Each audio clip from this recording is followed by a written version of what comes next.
Memang sesungguhnya kalau kita jujur, banyak persoalan yang luar biasa yang kita alami dalam hidup ini. Sebagai bagian dari bangsa ini, pun sebagai orang Kristen. Tapi bahwa kita tak mungkin menghadapi itu sendiri. Kita hanya mungkin melakukan itu dalam kerjasama dengan orang lain. Tetapi kalau bicara tentang spiritualitas, ialah berarti ketergantungan kita kepada Allah sebagai yang Maha Kuasa itu sangat penting dan perlu. Ketika seseorang memahami pergumulan dan persoalan yang dihadapi dalam hidup ini, senantiasa mengandalkan Tuhan, maka dia mampu mengatasi segala frustrasi, segala kekecewaan, dan segala hal yang membuat dia tidak berdaya. Oke, kalau gitu pemirsa TVRI yang budiman, andalkan Tuhan di tengah-tengah keputusasaan. Sebelum kita lanjutkan percakapan kita dengarkan puji-pujian berikut ini.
Pemirsa TVRI yang budiman, kita akan melanjutkan percakapan kita dengan tema Paskah, bangkitnya pengharapan dan kekuatan.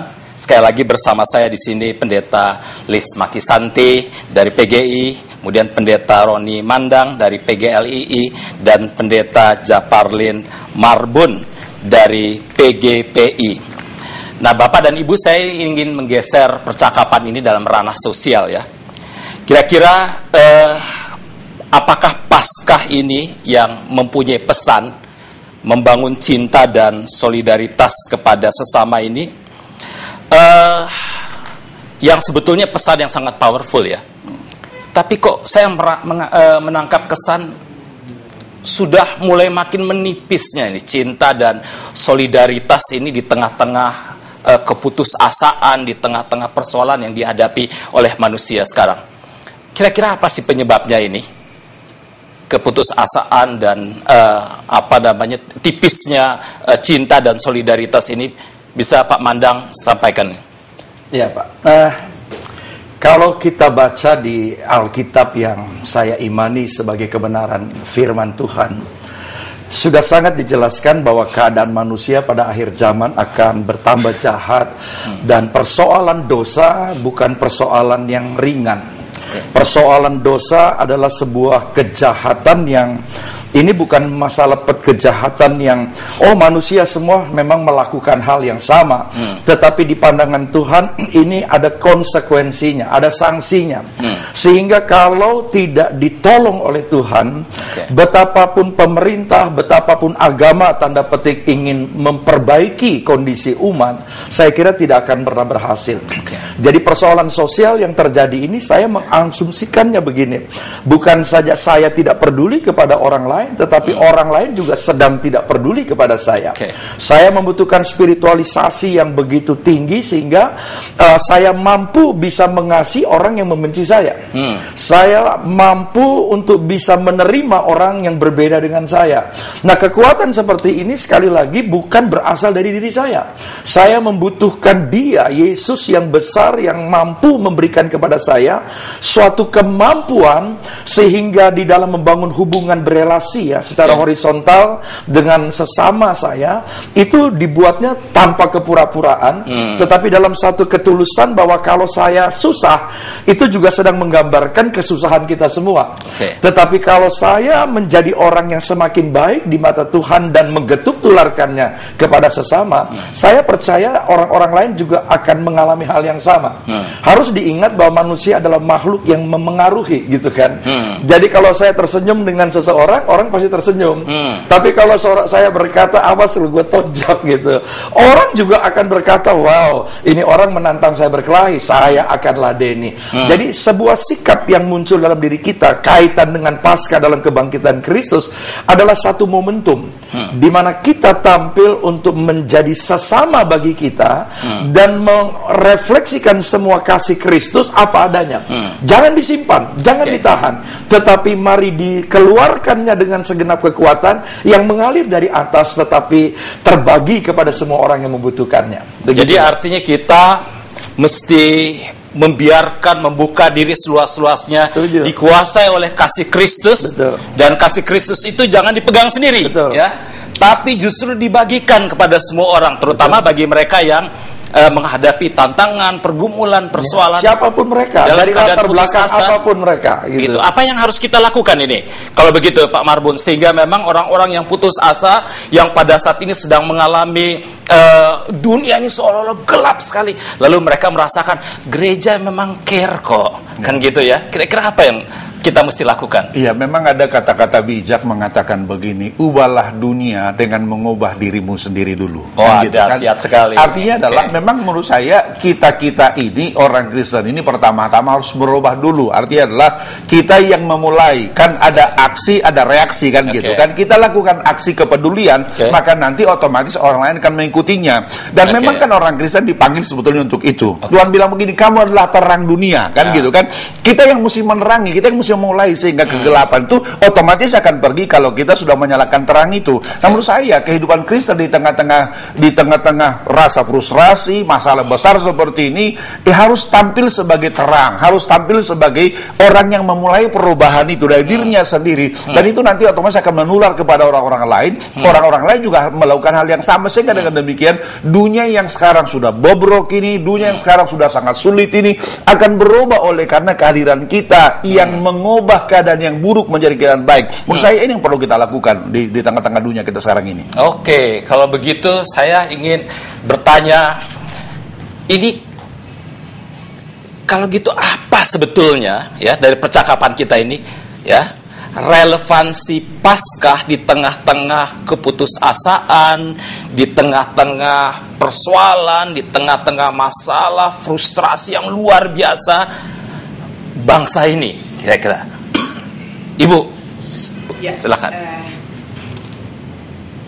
Saya merasa sebagai seorang pendeta bahwa apabila ada kenyataan-kenyataan seperti itu yang berlangsung dalam kehidupan manusia, maka bagi saya tingkat spiritualitas seseorang menipis sekarang, melahirkan sikap egois dan kemudian memperilah mamon, hidup hedonis, menjadi sangat konsumeristis. Kalau itu yang menjadi, maka tidak heran kalau orang dengan gampang mengambil sesuatu yang bukan miliknya, alias korupsi. Pak Pendeta, saya tidak suka pakai korupsi. Saya sudah bilang tadi, lebih baik mungkin kita menggunakan kata pencuri ya. Pencuri kayaknya orang menganggap itu sebagai sesuatu yang negatif. Tapi kalau kita bicara tentang korupsi, mungkin orang pikir itu suatu bahasa yang keren dan tidak terlalu menggigit. Karena keren orang lakukan terus. Ya, karena keren orang pikir korupsi banyak orang melakukan. Tapi kalau pencuri dari dulu kan kita diajar jangan mencuri dari anak-anak, dan kalau seorang mencuri memalukan. Tapi sesungguhnya korupsi itu kan mencuri, malah mencuri dalam skala yang lebih besar. Nah, di tengah-tengah keputusasaan seperti ini, kita mendengarkan berita Paskah. Pak Pendeta, saya mau kembali pada Alkitab ya. Ketika berita Paskah itu disampaikan, itu pertama kepada para perempuan. Maria Magdalena misalnya, dia datang ke kubur Yesus untuk sebetulnya mau merempah-rempahi mayat Yesus, tapi dia tidak menemukan mayat Yesus di sana. Dan kemudian dia berjumpa dengan seorang, dan ternyata orang itu adalah Yesus. Ya. Dan pada mulanya dia datang di sana dengan sedih. Mereka melupakan apa yang pernah mereka dengar dari Yesus. Tapi kesedihan mereka menutupi mata iman dia untuk melihat Yesus yang bangkit. Tapi akhirnya dia dicelikan oleh Yesus, dan dia menyaksikan Yesus yang bangkit, dan dia pulang untuk memberitakan kabar besar ini kepada orang-orang. Dan dia berkata kepada teman-teman, aku telah melihat Yesus. Ini penting sekali kata ini. Sesungguhnya ini adalah sebuah pengakuan iman yang besar dari seorang perempuan, seorang Maria. Aku telah melihat Yesus. Melihat berarti bahwa dia mengalami sendiri. Dia tahu tentang Yesus yang bangkit, tidak hanya sekedar tahu, tapi percaya dan yakin sepenuhnya bahwa Yesus yang dia percaya itu adalah Tuhan, karena dia telah bangkit dari antara orang mati. Pak Pendeta, banyak sekali orang merasa bahwa dia tahu Yesus, hanya sekedar tahu. Dan karena hanya sekedar tahu, maka kuasa kebangkitan Kristus tidak merubah dia menjadi seorang yang mampu berbicara tentang Yesus yang penuh kasih, Yesus yang memiliki yang berkuasa, yang boleh merubah sesuatu yang mustahil menjadi mungkin. Ya, kuasa Yesus, kuasa kebangkitan Yesus tidak berkuasa dalam dirinya, karena Yesus hanya dikenal sebagai seorang yang hebat, bukan sebagai Tuhan. Jadi kata melihat itu berkaitan dengan mengenal, mengakui, dan hidup dalam keyakinan itu. Itu penting sekali bagi orang. Artinya Kristen. Begitu banyak orang sebetulnya, pemirsa di rumah, yang di tengah-tengah keputusasaan, di tengah-tengah persoalan, di tengah-tengah masalah, bahkan melihat dunia ini seolah-olah sudah gelap, frustrasi. Berita Paskah mengatakan Yesus bangkit, artinya ada pengharapan, ada kekuatan. Jangan pernah putus asa. Kita harus maju terus, kita harus bangkit, karena Tuhan beserta dengan kita semua. Amen.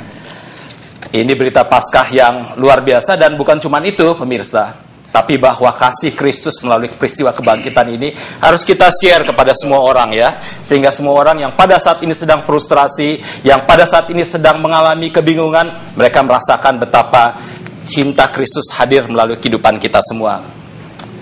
Kita akhiri percakapan kita ini yang luar biasa, tapi sangat sayangnya adalah waktu ini yang menghambat kita. Terima kasih untuk Pendeta Liz, terima kasih juga untuk Pendeta Roni Mandang, dan terima kasih untuk Pendeta Japarlin Marbun. Selamat Paskah sekali lagi kepada pemirsa semua. Tuhan berkati.